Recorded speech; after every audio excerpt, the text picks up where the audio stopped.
आज हम newborn examination पे और न्यूबॉर्न हिस्ट्री पे एक वीडियो बनाएंगे। पहला पार्ट जो होगा वो न्यूबॉर्न हिस्ट्री पे होगा, दूसरा पार्ट न्यूबॉर्न एग्जामिनेशन पे होगा। न्यूबॉर्न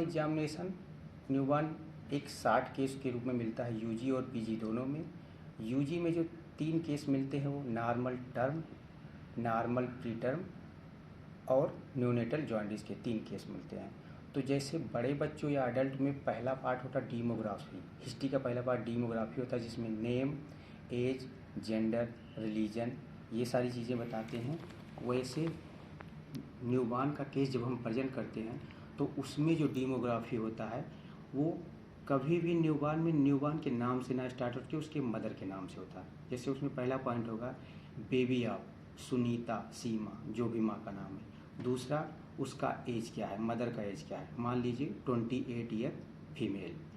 उसकी ग्रेविटी, पैरिटी और लाइफ बर्थ क्या है, मतलब मान लीजिए जिस केस को हम प्रेजेंट कर रहे हैं वो सेकेंड बेबी है तो उसका होगा ग्रेविटा 2, पैरिटी 2, लाइफ बर्थ 2 यानी G2, P2, L2।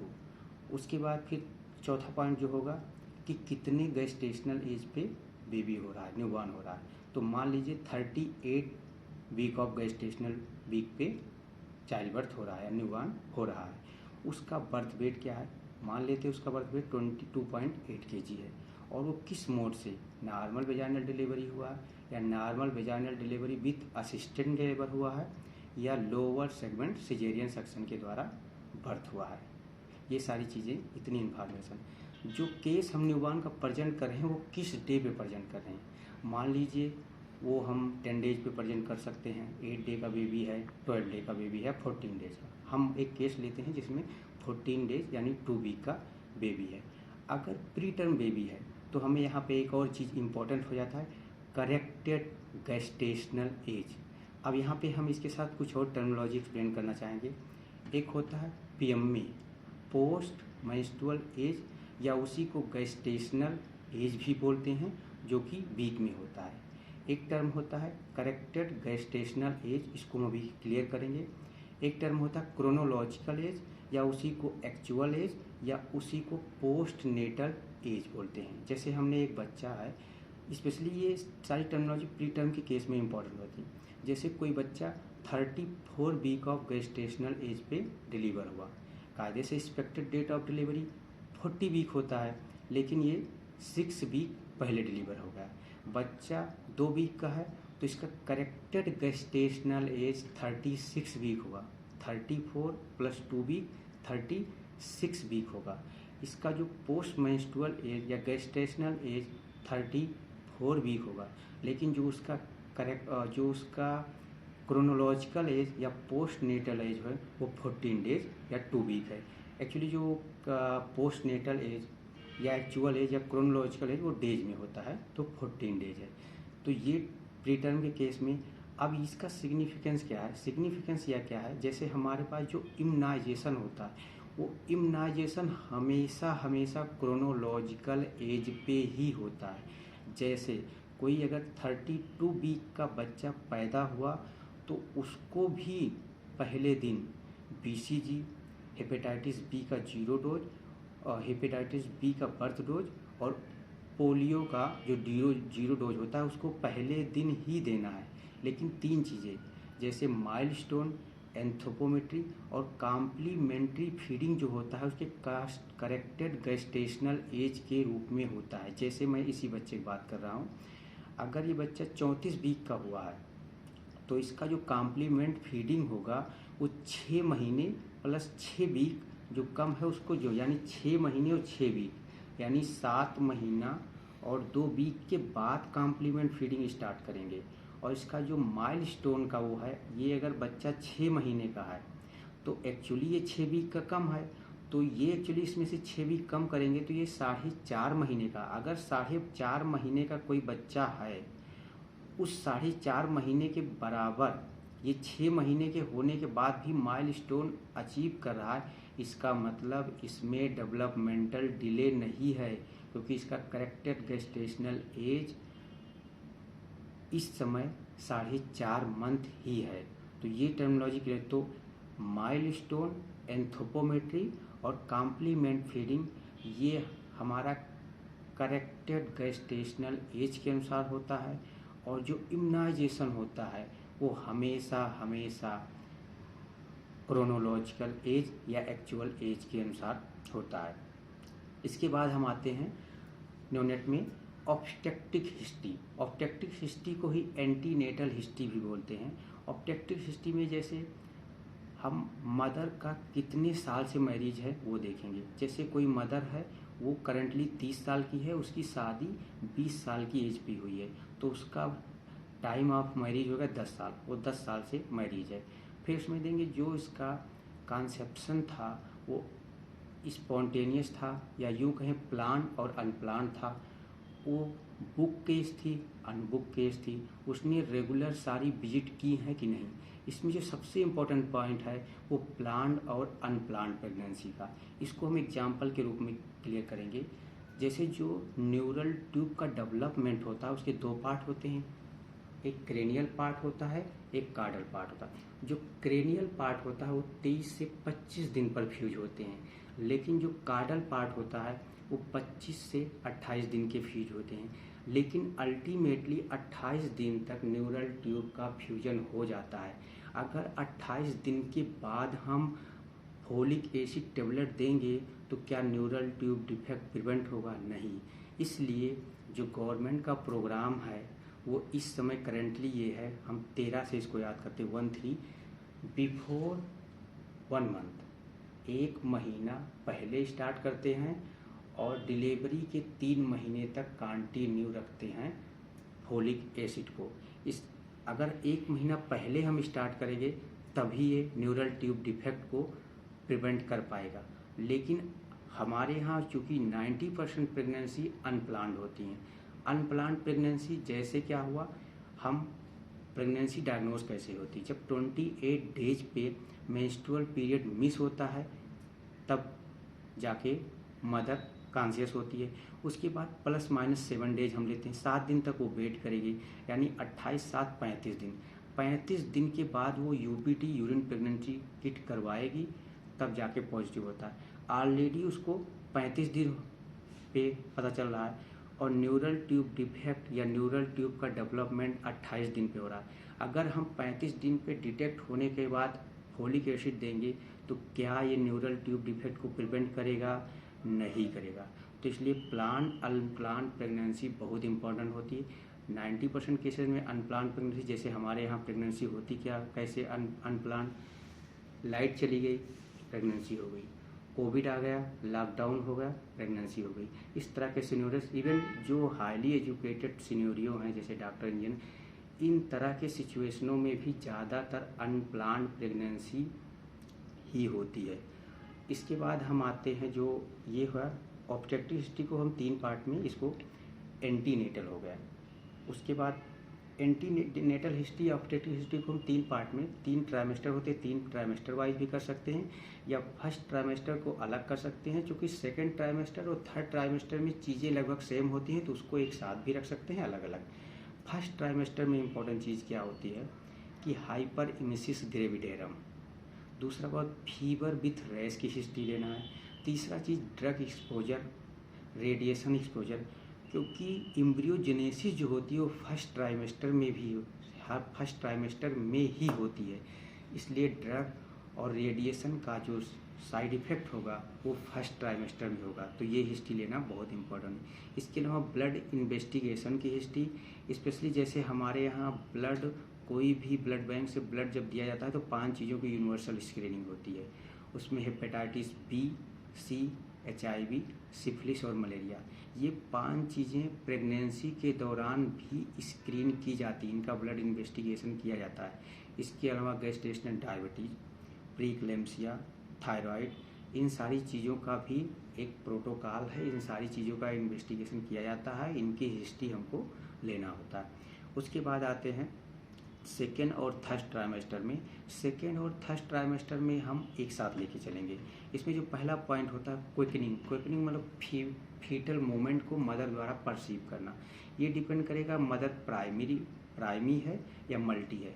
मल्टी अगर मदर है तो वो जल्दी परसीव कर लेती है। यूजुअली 4 to 5 मंथ, हम 5 मंथ ले लेते हैं। और अगर प्राइमरी है, उसे एक्सपीरियंस नहीं है, पहले बेबी नहीं हुआ है, तो उसको थोड़ा समय लगता है, वो 5 से 6 महीना, हम उसको 6 महीना थोड़ा सा लेट पता चलता है। इसके अलावा इसमें एक इम्पॉर्टेंट हिस्ट्री होती है टिटेनस टॉक्साइड का इंजेक्शन का। उसने कब लिया है, दोनों डोज लिया है कि नहीं लिया है। एक कंडीशन इसमें और होती है, अगर प्रेगनेंसी विदिन 3 ईयर होता है, बूस्टर डोज से काम चल जाता है। तो हमें प्रॉपर हिस्ट्री लेना है कि टिटेनस टॉक्साइड के उसने दोनों डोज लिए हैं कि नहीं लिए हैं। और इस सेकेंड ट्राइमेस्टर में, जैसे इसमें वैसे तो अल्ट्रासाउंड सारे ट्राइमेस्टर में एक एक होने चाहिए। जैसे पहले ट्राइमेस्टर में एक अल्ट्रासाउंड मिनिमम, दूसरे ट्राइमेस्टर में एक अल्ट्रासाउंड, और थर्ड ट्राइमेस्टर में एक अल्ट्रासाउंड।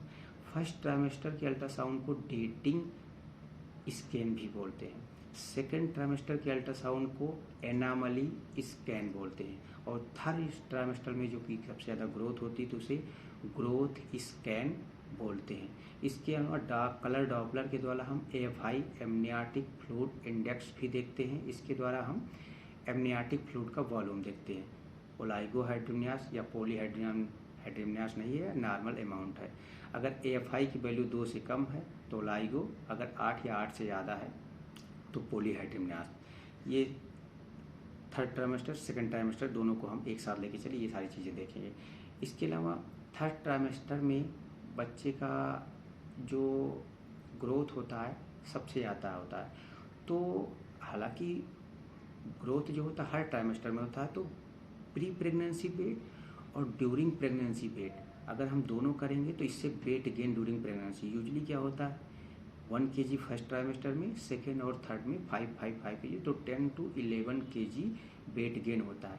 अगर किसी प्रेगनेंसी में weight gain less than 7 kg है तो उस बच्चे का IUGR होने के chance, small for gestational age होने के चांस बहुत ज़्यादा रहते हैं।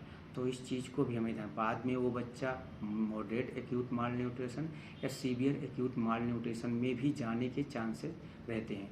तो ये वाला पार्ट भी हम ध्यान देंगे। एंटीनेटल हिस्ट्री के बाद फिर आता है नेटल हिस्ट्री, या उसी को हम बोल सकते हैं इंट्रापार्टम हिस्ट्री। तो इसमें देखते हैं, पहला पॉइंट ये होता है कि जो डिलीवरी है वो स्पॉन्टेनियस है या इंड्यूस डिलीवरी है।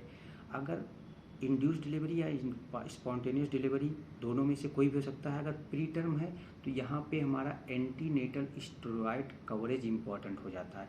एंटीनेटल स्टेरॉइड कवरेज के दो वो हैं, एक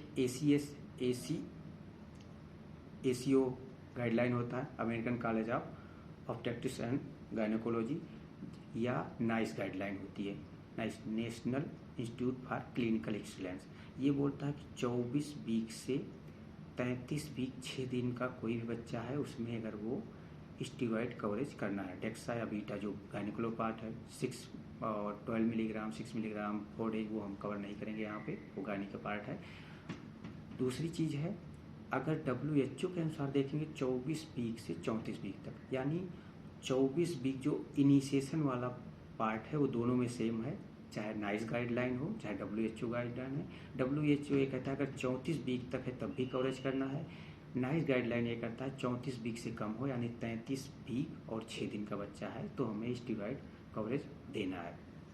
अब उसके बाद मोड ऑफ डिलीवरी, अगर बच्चा नेटल हिस्ट्री में mode of delivery normal vaginal हो सकता है, LSCS हो सकता है, या normal vaginal delivery with assistant labour, जैसे उसे वैक्यूम या फोर्स डिलीवरी या एपिसियोटॉमी करनी पड़ी, तो इस तरह की चीज़। उसके बाद उसका बर्थ वेट, गेस्टेशनल एज क्या है, ये चीज़ें ध्यान रखें। वो पैदा होने के बाद तुरंत इमीडिएट कराई है, कोई कॉम्प्लिकेशन तो नहीं हुआ, अगर कॉम्प्लिकेशन है तो उसको कॉम्प्लिकेशन का ब्रीफली हम डिस्क्राइब करेंगे। एक दो टर्मिनोलॉजी यहाँ पे, एक होता है डिलेट कराई, एक डू नॉट कराई। जैसे हमारे पास कोई बच्चा आया, वो कहीं PSC CSC या होम डिलीवरी, वो हमारे पास 1 घंटे में आया। अब 1 घंटे पे आने के बाद वो अभी तक नहीं रोया है तो हम उसको बोलेंगे डू नॉट क्राई। अगर वो रोया है पैदा होने के 10 मिनट बाद 5 मिनट तो डिलेट कराई, लेकिन हमारे पास जब आया तो वो क्राई कर चुका है, लेकिन उसने पैदा होते नहीं रहा तो डिलेट कराई। डू नॉट क्राई में थोड़ा सा डिफरेंस है। अगर डू नॉट क्राई होगा तो डिफेक्ट थोड़ा ज़्यादा होगा, हाइपोक्सिक इश्यूक इंजरी ज़्यादा होगा। अगर डिलेट क्राई होगा तो रिलेटिवली कम होगा, तो थोड़ा सा डिफरेंस है। इन चीज़ों को भी ध्यान रखना। इसके बाद बच्चा पैदा हुआ तो जैसे अब एक यूनिवर्सल गाइडलाइन है कि within 1 hour breast feeding start कर देना। तो हमें हिस्ट्री लेना है कि वो उसकी जो फीडिंग है विद इन 1 आवर स्टार्ट हुई है कि नहीं हुई है। ये हमारा नेटल हिस्ट्री में आ गया। इसके बाद आते हैं postnatal history. Postnatal history में जो इम्पोर्टेंट पार्ट है उसमें ब्रेस्ट फीडिंग सबसे इम्पोर्टेंट था, और उसमें यूरिन और स्टूल का। जैसे कि एक गाइडलाइन होती है कि कोई भी बच्चा 24 आवर्स के अंदर स्टूल पास कर देना चाहिए और 48 आवर्स के अंदर यूरिन पास कर देना चाहिए। और दूसरी जो इम्पोर्टेंट चीज़ ब्रेस्ट फीडिंग वो कर पा रहा है कि नहीं कर पा रहा है, या कटोरी या स्पून फीडिंग कर रहा है। इसके अलावा फीडिंग एडिक्वेसी, जहाँ ब्रेस्ट फीडिंग की बात हुई वहाँ पे आपका पोजीशन और अटैचमेंट के जो 4 पॉइंट होते हैं वो बहुत ही इम्पोर्टेंट हो जाते हैं। अगर ब्रेस्ट फीडिंग नहीं हो पा रहा है, ब्रेस्ट फीडिंग नहीं हो रहा तो उसमें 2 प्रॉब्लम हो सकती है, बेबी में भी प्रॉब्लम है या मदर में प्रॉब्लम है। अगर बेबी का प्रॉब्लम है तो हम उसके अकॉर्डिंग उसको इम्प्रूव करेंगे, ट्रीट करेंगे। अगर मदर में प्रॉब्लम है, मदर मिल्क नहीं हो रहा है, तो मदर वाले उसको चीज़ों को समझेंगे और उसके अनुसार उसको हम इम्प्रूव करेंगे या ट्रीट करेंगे। एक इम्पॉर्टेंट चीज़ होता है यहाँ पे adequacy of feeding. Adequacy of feeding में ये है कि उसको 3 चीज़ें हम असेस करते हैं। एक तो उसका वेट गेन होना चाहिए। अगर टर्म बेबी है तो 20 से 30 ग्राम डेली वेट गेन होना चाहिए। अगर प्री टर्म बेबी है तो 15 से 20 ग्राम डेली वेट गेन होना चाहिए। इसके लिए एक चीज़ इम्पोर्टेंट है कि शुरुआत में 10 दिन वेट लॉस करते हैं, तो ये वेट गेन वाला क्राइटेरिया हम 10-12, अगर प्री टर्म है तो लगभग 14 दिन तक वो वेट गेन कर लेता है, टर्म बेबी है तो 7 से 10 दिन तक वेट गेन करता है। तो इसके बाद हम ये चीज़ ध्यान देंगे, ये नहीं कि कोई बच्चा 6 या 7 दिन पे ही हम उसका वेट गेन देख रहे हैं। दूसरी चीज़, कोई भी बच्चा एक बार फीड करने के बाद 2 से 3 घंटे सोता है, तो एक बार फीड करने के बाद बच्चा 2 से 3 घंटे सो रहा है। कोई भी बच्चा ब्रेस्ट फीडिंग अच्छे से कर रहा है तो 6 से 8 बार 24 घंटे में, एक दिन में 6 से 8 बार यूरिन पास करता है। तो हम यूरिन की हिस्ट्री देंगे कि 6 से 8 बार, 5 बार, 6 बार डायपर चेंज करती है कि नहीं, क्योंकि इन एडिक्वेसी ऑफ फीडिंग भी बहुत बड़ा कारण है। जो जॉइंटिस होते हैं, ब्रेस्ट फीडिंग जॉइंटिस होता है, ब्रेस्ट मिल्क जॉइंट।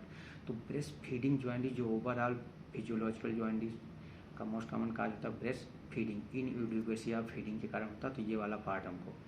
एक होता है ड्यूरेशन ऑफ फीडिंग। अगर एक बार बच्चा 10 से 15 मिनट फीड ले रहा है, हो सकता है कोई बच्चा 2 से 3 मिनट, कोई मान लो CHD का बच्चा है या वो हाइपोक्सिक इस्चेमिक इंसेफेलोपैथी का बच्चा है, HI है, तो वो रिलेटिवली जल्दी थक जाएगा। अगर जल्दी छोड़ दे रहा है 10 से 15 मिनट एक ड्यूरेशन एक बार में नहीं फीड कर रहा है, तो उसमें भी इन एडिक्वेसी ऑफ फीडिंग। तो ड्यूरेशन ऑफ फीडिंग, एक फीड का ड्यूरेशन भी इम्पोर्टेंट होता है। एक फीड के दौरान कम से कम 10 से 15 मिनट तक बच्चे को फीड करना चाहिए। ये हमारा पोस्ट नेटल हिस्ट्री है। ये सारी चीज़ें स्पेशली पोस्ट नेटल हिस्ट्री में। अब ये केस, फीडिंग का केस सबसे ज़्यादा इंपॉर्टेंट जॉइंटिस के केस में। जैसे हमने बताया था 3 केसेज हो सकते हैं, एक नॉर्मल टर्म हो सकता है, नॉर्मल प्री टर्म हो सकता है, और एक न्यूनेटल जॉइंटिस के केस में। अगर पीजी है तो पीजी में ये क्या होता है, नॉर्मल टर्म के साथ कुछ एक मान लो हाइपोग्लाइसीमिया या उसके साथ बर्थ एस्पेक्सिया का केस रख दिया गया, या उसके साथ सेप्सिस का केस। नॉर्मल टर्म के साथ कुछ और एक चीज़ एसोसिएटेड होगा। नॉर्मल टर्म प्री टर्म ना देके उसके साथ कुछ एसोसिएटेड होगा। न्यूनेटल जॉइंटिस पीजी यूजी दोनों में केसेज रहते हैं। अब जैसे हमने डेमोग्राफी के बाद एक चीज़ मैंने छोड़ दिया, कंप्लेन, चीफ कंप्लेन या कंप्लेन। अगर नॉर्मल टर्म है तो कोई कंप्लेन नहीं होगा, नॉर्मल प्री टर्म है तो कोई कंप्लेन नहीं होगा। अगर केस न्यूनेटल जॉइंटिस का होगा तो वहाँ पे चीफ कंप्लेन होगा, या अगर सेप्सिस होगा तो कंप्लेन होगा। जैसे मान ले एग्जांपल लेते हैं, न्यूनेटल जॉइंटिस का केस हो तो yellowish discolouration of whole body, अगर होल बॉडी है, या फिर आपको रेमर्स रूल के अनुसार वो कर सकते हैं कि उसको एब्डामेन तक है, थाई तक है, नी जॉइंट तक है, या उसके नीचे या पाम और शोल्डर तक, जहाँ तक है वो चीज़ हम मेंशन करेंगे और उसके अनुसार केस को प्रोसीड करेंगे। उसके बाद ये हिस्ट्री बेसिकली जो न्यूबॉर्न एक 60 केस होता है, तो इसमें इतनी सारी, इसमें नेक्स्ट हिस्ट्री आती है जो फैमिली हिस्ट्री और एक socio economic history. Socio economic history, family history उतनी इम्पोर्टेंट नहीं है। फैमिली हिस्ट्री में थोड़ा सा इम्पोर्टेंट हो जाता है कि उसके मदर फादर का एज क्या है, उनका ऑक्यूपेशन क्या है, रहने का स्थान क्या है, वो सारी चीज़ें हैं। और उसकी सिबलिंग है तो सिबलिंग कैसा है, उसका सिबलिंग में उसको कोई डेवलपमेंटल डिले तो नहीं है, जब वो पैदा हुआ तो HI या सेप्सिस में तो नहीं गया था, ये सारी चीज़ें। उसका जो है टर्म था, प्री टर्म था, क्योंकि प्री टर्म बच्चे अगर हैं, हिस्ट्री है तो प्री टर्म होने के चांसेस रहते हैं। तो सिबलिंग अगर कोई बच्चा है तो उसमें इम्पोर्टेंट है। जैसे मैंने शुरू में जब डेमोग्राफी बताया था, एक चीज़ मैंने बताया था कि यहाँ पे जो हम कंडीशन ले रहे हैं G2 P2 L2, यानी हम दूसरे बच्चे की बात कर रहे हैं तो इसका एक बच्चा और है। तो यहाँ पर फैमिली हिस्ट्री में जो सिबलिंग है उसका इम्पोर्टेंट है, वो बच्चा क्या है, मेल है फीमेल है, जब पैदा हुआ तो टर्म था, प्री टर्म था, उसका बर्थ वेट क्या था, क्राई में डेडली था, और वो अगर 4 साल का है तो उस 4 साल के एज के अनुसार उसमें डेवलपमेंट कैसा है, यानी उसमें डेवलपमेंटल डिले या ग्लोबल डेवलपमेंटल डिले तो नहीं है। तो ये होल हिस्ट्री है। चूँकि न्यूनेट 60 केस होता है हिस्ट्री, अगर इसका 80% भी आप अच्छे से तैयार करके अच्छे से प्रेजेंट करेंगे तो न्यूनेट का केस हिस्ट्री काफ़ी अच्छे से हो जाएगा। नेक्स्ट वीडियो हम न्यूनेटल एग्जामिनेशन पे बनाएंगे। अगर वीडियो ज़्यादा बड़ा होता है तो हम न्यूनेटल रिफ्लेक्सेस का एक अलग से वीडियो बना देंगे। Thank you. हमारा एक यूट्यूब चैनल है डॉक्टर पीडिया @AKC, उस चैनल को सब्सक्राइब करें और लाइक करें और नेक्स्ट वीडियो के लिए हमें मोटिवेट करें। धन्यवाद।